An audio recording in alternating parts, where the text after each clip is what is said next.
سوائے ابو بکر اور عمر کے، وہ اس وقت بھی آپ کو دیکھتے تھے۔ کف اللیہ، داڑھی گھنی تھی، فی لحیتہ کفافا، گھنی داڑھی سینے پہ پھیلی ہوئی، فی صوتہ سحل، آواز میں ایک روب، ایک جادو، ایک نغمہ، ایک کشش، ایک جاذبیت، جو سنتا تھا وہ کھچا چلا جاتا تھا، کھچا چلا جاتا تھا۔ فی عنقہ سطع، گردن لمبی، سراہی دار، اور فی اشفارہ وطف، یہ پلکیں بڑی دراز، اور آپ کے ضلیع الفم، ہونٹ جیسے کسی نے گھڑ کے بنائے ہوں، تراش کے بنائے ہوں، چوڑے منہ کے ساتھ، مفلج الاسنان، دانتوں میں باریک خلا، براق الثنایا، دانتوں میں ایسا نور تھا جب آپ مسکراتے تھے تو دانتوں کا نور نکل کر دیواروں پہ پڑتا دکھائی دیتا تھا۔ کان کی لو تک بال تھے، کنگھی دائیں طرف سے کرتے پھر بائیں طرف سے کرتے، مانگ نہیں نکالتے تھے، کبھی نکالتے تو بیچ میں سے نکالتے تھے۔ انین فرقت عقیقتہ فرق و الا فلا، آپ بال سیدھے کنگھی کرتے تھے، کبھی کبھی مانگ نکلتی تو بیچ میں، نہ دائیں نہ بائیں، نہ دائیں نہ بائیں۔ داڑھی سر میں 17 سفید بال تھے، ان کو مہندی لگاتے تھے، اور مشرب اللون، یہ جگہ گلابی، سرخ سفید گلابی، سہل الخدین، گال برابر، نہ پچکے نہ اٹھے ہوئے، نہ ایسے نہ ابھرے ہوئے، گول چہرہ 14ویں رات کی طرح۔ جابر ابن سمرہ فرماتے ہیں رات 14ویں کا چاند آسمان پہ تھا، ہمارا چاند مدینے میں ہمارے سامنے تھا، میں کبھی 14ویں کا چاند دیکھتا، کبھی اپنے چاند کو دیکھتا تو مجھے اپنے نبی کا چہرہ چاند سے زیادہ حسین نظر آ رہا تھا۔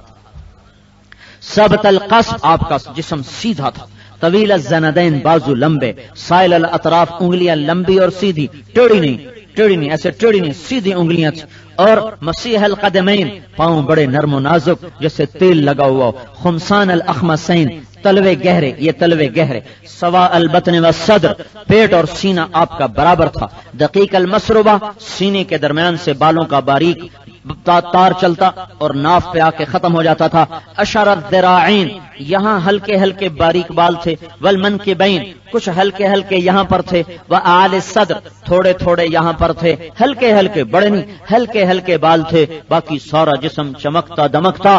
آپ چلتے تھے، قدم چھوٹا رکھتے تھے، چال میں تیزی ہوتی تھی، جب کسی کی طرف اشارہ کرتے کبھی انگلی کا نہیں کیا، پورے ہاتھ کا فرماتے تھے۔ اذا اشارہ بکفہ، مجلس میں بیٹھتے چوکڑی مار کے بیٹھتے، کبھی پاؤں پھیلا کے زندگی بھر کسی مجلس میں نہیں بیٹھے، مجلس میں بیٹھنے کا انداز چوکڑی مار کے تھا۔ دوران گفتگو آپ اپنے ہاتھ اور اس انگوٹھے کی، اس ہتھیلی، اس انگوٹھے کو آپس میں ایسے ایسے ٹکراتے رہتے تھے، اور بات بھی کرتے رہتے اور یوں بھی کرتے رہتے تھے، اس طرح بھی کرتے اور بات بھی کرتے۔ جب آپ غمگین ہوتے تو داڑھی پکڑ کے بیٹھتے تھے سیدھے ہاتھ سے، یہ آپ کے غم کی نشانی ہوتی۔ جب آپ حیرت میں ہوتے تو بار بار اپنی ہتھیلی کو یوں پلٹتے، یہ آپ کی حیرت کی نشانی ہوتی۔ جب آپ غصے میں ہوتے تو آپ کے یہاں رگ پھڑکتی، اور جب آپ کسی کی طرف متوجہ ہوتے، کوئی آپ کو بلاتا، کبھی گردن ٹیڑھی کر کے جواب نہیں دیا، کبھی یوں کر کے جواب میں بولو کیا کہتے ہو، کسی نے دائیں طرف سے بلایا یا بائیں طرف سے بلایا تو پورا اس کی طرف یوں مڑ کے پھر کہتے جی فرمائیے۔ کتنا مشکل کام ہے۔ پھر کوئی ادھر سے بولتا یا رسول اللہ، پھر آپ ایسے ہو جاتے جی فرمائیے، سینے کو سینہ دیتے، پھر کہتا میں نے بات کرنی تو آپ کان ایسے کرتے، ادھر ہوتا تو ادھر، ادھر ہوتا تو ادھر، جب تک وہ ختم نہ کرتا آپ کبھی نہیں کہتے تھے بس کرو، بات لمبی نہ کرو، مختصر کرو۔ کوئی ہاتھ سے ہاتھ ملاتا، جب تک وہ نہ چھوڑتا آپ نہیں چھوڑتے تھے، آپ نہیں چھوڑتے تھے۔